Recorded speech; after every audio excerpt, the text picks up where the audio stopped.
My body is slower now. My body is slower now, more sensitive, more honest. It carries old grief in its cells, anger that surfaces unexpectedly, a reminder that healing moves at its own pace. Recent surgery taught me loss. Early morning runs belong to a woman I used to be. Bigger clothes hang in my closet like question marks. But something is shifting. I am learning to listen, really listen to what my body has been trying to tell me all along. Eat what nourishes. Rest without guilt. Release the cruel voice that pushed and pushed and pushed and called it strength. It is time now to appreciate the miracle of all my working parts. Legs that need no walker, hands free of arthritis, a grip that still holds firm. This body carried me here. Through everything, it carried me here. My inner tug of war replaced by the dove of peace in my heart. I don't want to think about my old brokenness, 'cause I ain't broken anymore. In fact, I'm living proof of how wonderfully our great God can restore. There are broken things in the basement, some for 20 years. Hubby says he plans to repair them, tells me leave them there. We have a broken window, living room, side. I glued it and I taped it. It's a large window and fairly wide. Guess we must replace it. One broken thing now, which I can't repair, is my broken heart, broken for kiddies who are no longer here. Grief is a painful dart. Even a broken, grieving heart, God can heal. What's torn, He will restore. Forget about my ancient brokenness. I ain't broken anymore. Love of my life. I sit by the edge of the pond and gaze at my life.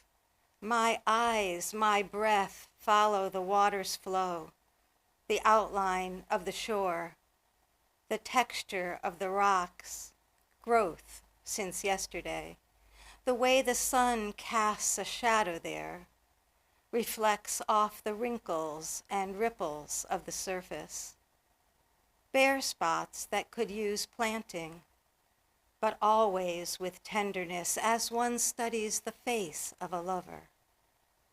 I wonder if I will tire of looking, if I will realize in later years that it's not what I thought it to be.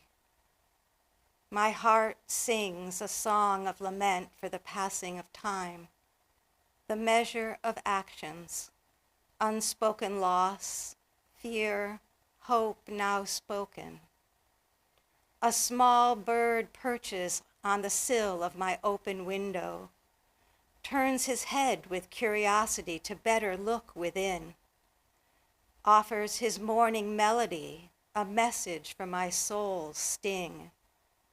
Bird calls to me with purpose, croons the tune his voice alone born to bring.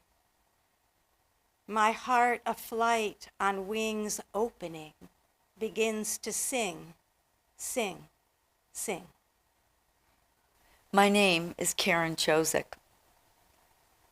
Hope lives in a meadow. I see it among the buttercups, daisies, wild lupin, even between twisted and tangled vines of tiny pink vetches. Bees, too, find it in the nectar. Butterflies walk across its face with the lightest touch, tasting it.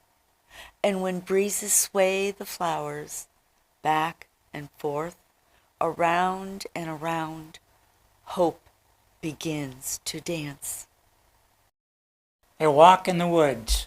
I walk the well-worn gravel path under the cool shade of pine and elm. I breathe in the scent of moist tree bark and sweet, oozing pine sap. Acorns and pebbles crunch under my tattered boots. The call of the wood thrush and the song of the black-capped chickadee ricochet against the high branches.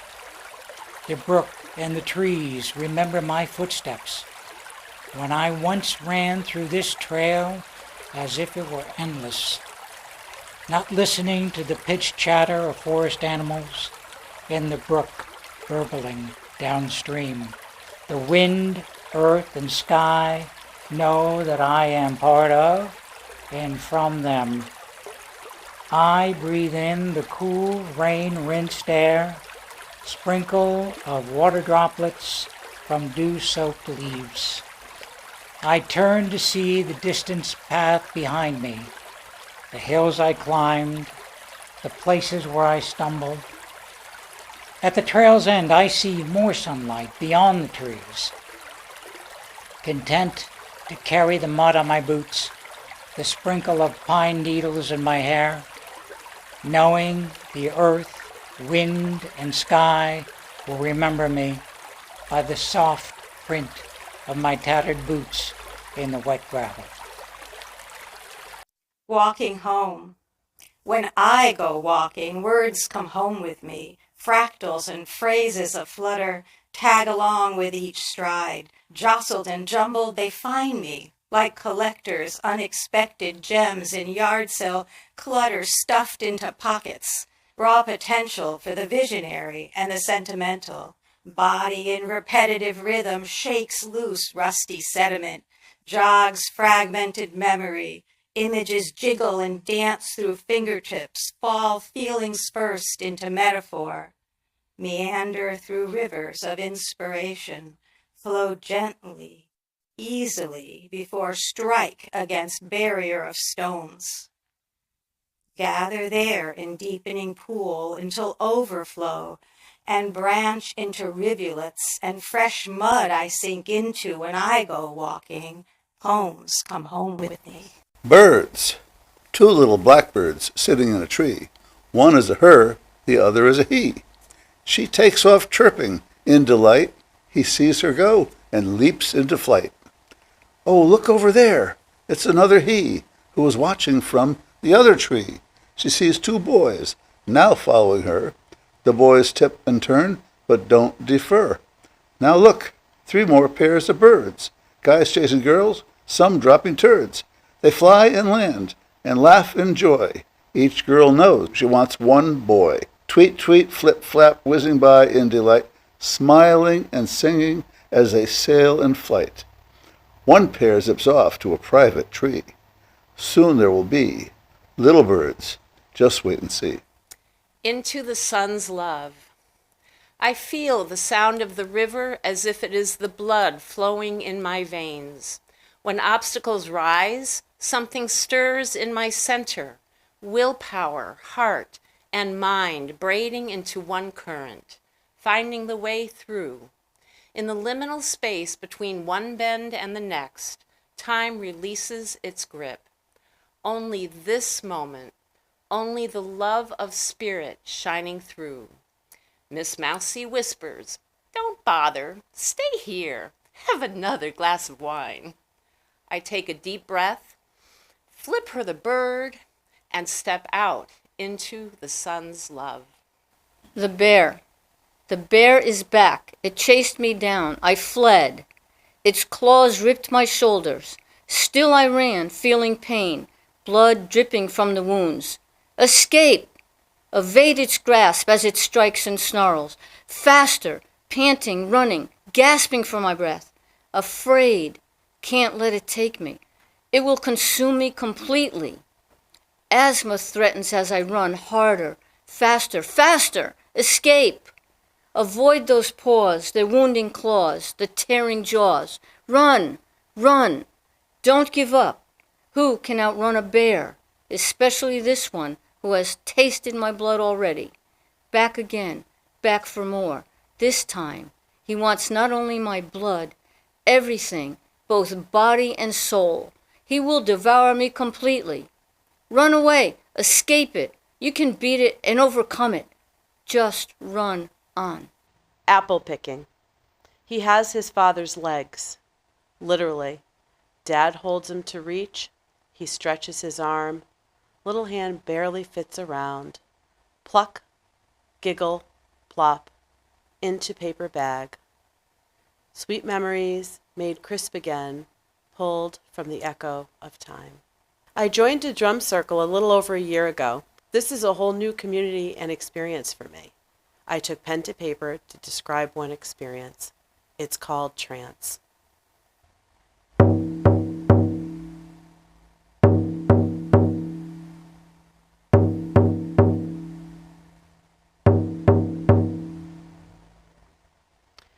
Many drums beat, tambourine punctuates, claves crack, whistle whines, cowbell bings, flute notes float, vocalizations vibe. The rhythm evolves and morphs, waxes and wanes, lusters and calms.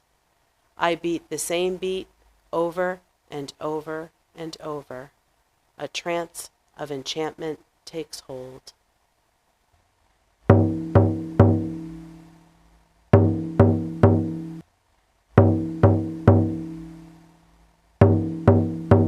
My kitchen. Exposed post and beam, keeps no secrets, especially in the rain. Glass milk bottle from my grandfather's dairy farm holds a place of prominence on the windowsill at kitchen sink. Metal white kettle sits high atop cabinet. Small washboard hangs on wall next to vintage apron on vintage hanger. Metal blue colander holds a zucchini and 2 Granny Smith apples. Mismatched coffee cups congregate on top of microwave. Keurig hisses, wafting coffee smell throughout the house. Leaning tower of mail teeters on edge of counter, ever growing. Large paper snowman enjoys his year-round residency, watching his creator grow taller and taller. 3 flames flicker, scattering apple spice aroma. Kitchen table stands marred, pencil stab marks, one son's angry math moments, deep grooves, other son's art carving project. A quarter century of acquired artifacts and evidence of evolution surround me and ground me here in the heart of my home. Heman, a man from Vermont. What makes America work? Grandpa slipped his soul into conversation like a late-night visit to the cookie jar. Clandestine, spirit, satisfaction, sweet energy. His eyes twinkled with exclamation. It's people! I suspect this old Democrat who fettered party fundraising letters with the lavishness of a nesting oriole took a vital life step the day this question, what makes America work, infested his psyche.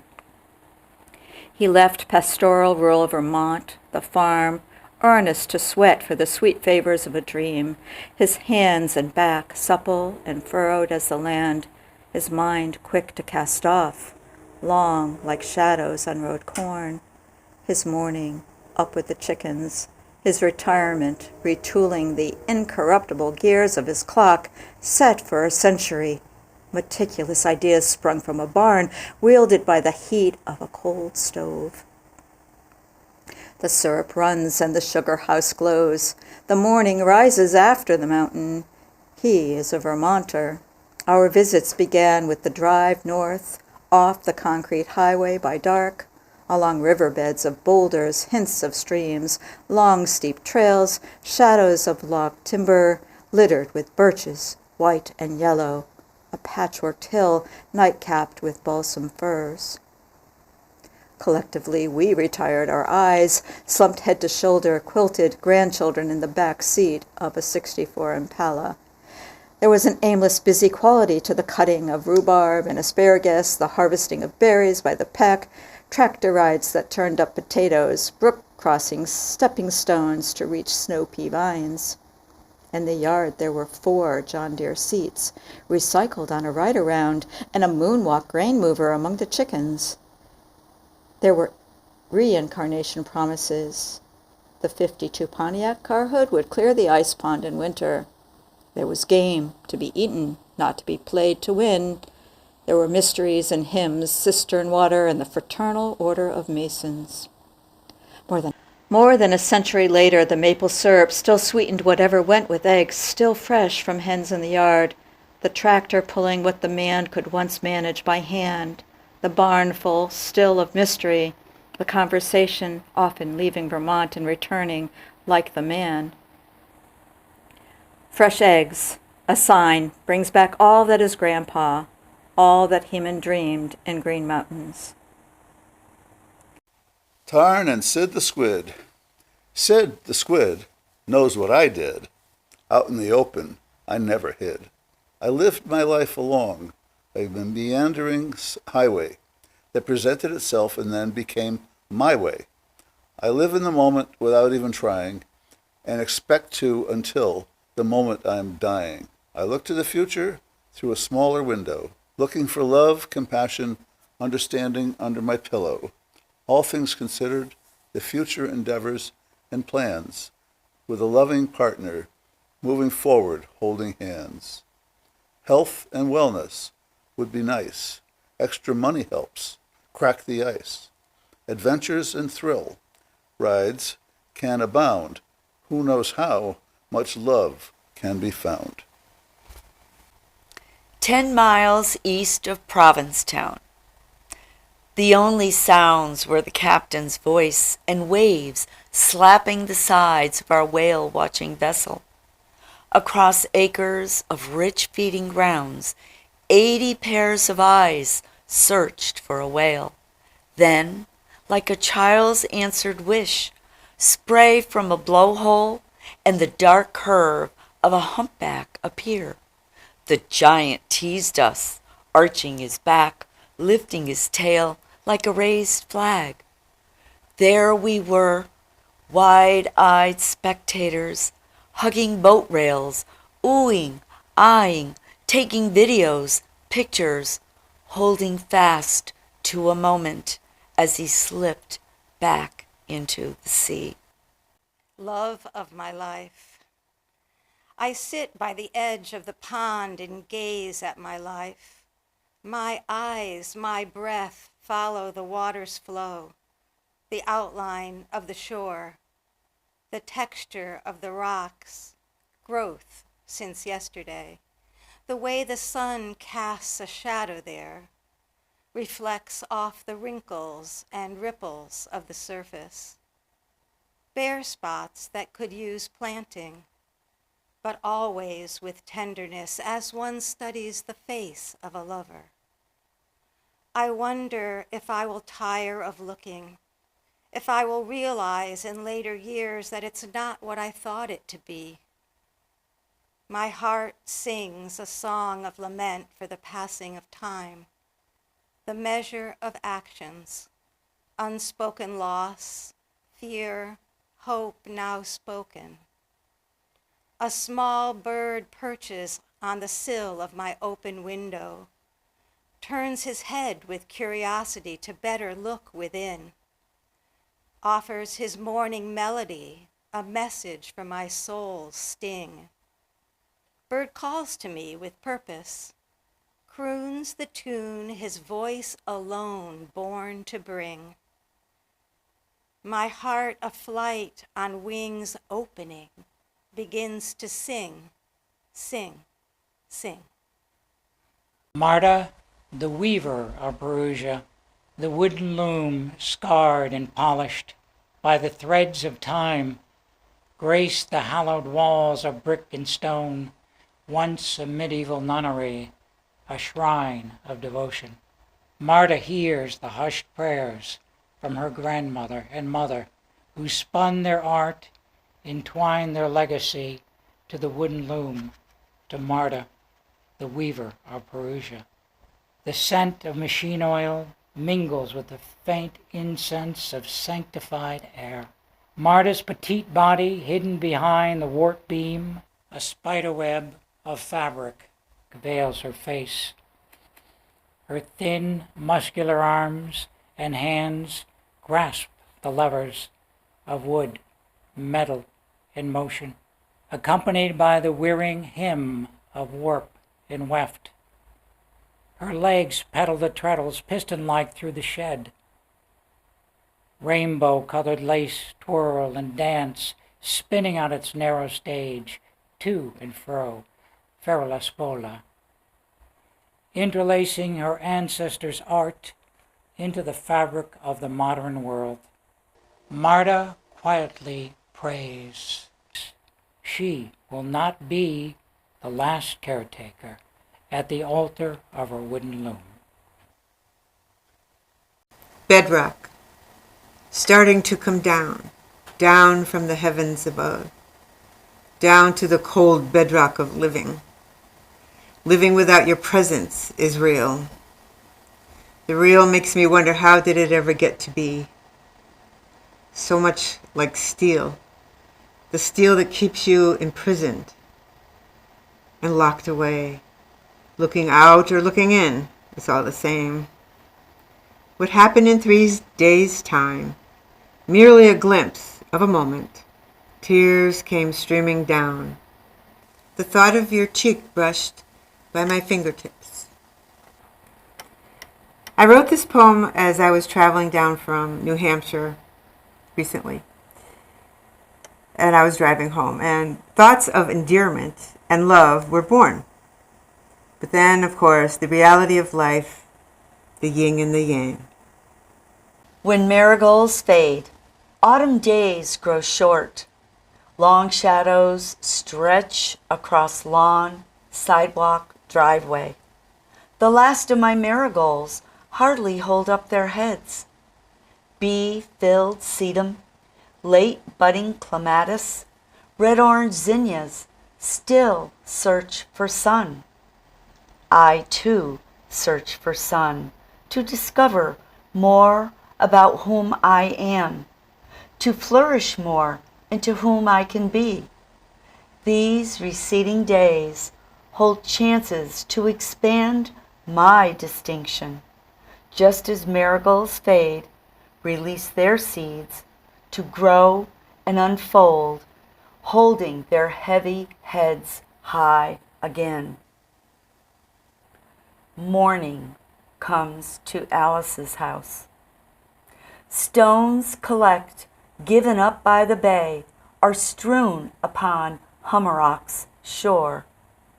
Igneous, slate, basalt, and schist, geological histories in gray, black, buff, white, or brown. Each tells a story compressed through centuries by glacier, sea, storms, and tides. Every round, oblong, irregular rock, etched or layered, is molded smooth to fit the curve of one's hand. Retaining sun's heat or night's coolness, heart-shaped ones find their way into Alice's house, near the door where a basket holds them. Tributes to lives, love, lost, are placed there by those left behind, families and friends. The pile grows larger, heavier, month after month, heartstone upon heartstone. I just want to let you know, Alice's house is a retreat and a haven for rehabilitation and for healing those with hurting hearts. Thank you very much for the opportunity for reading from my book, When Marigolds Fade. It was published and released this past January 2026 here in Connecticut by Oronog Mountain Publishing Company in Woodbury, Connecticut. Thank you.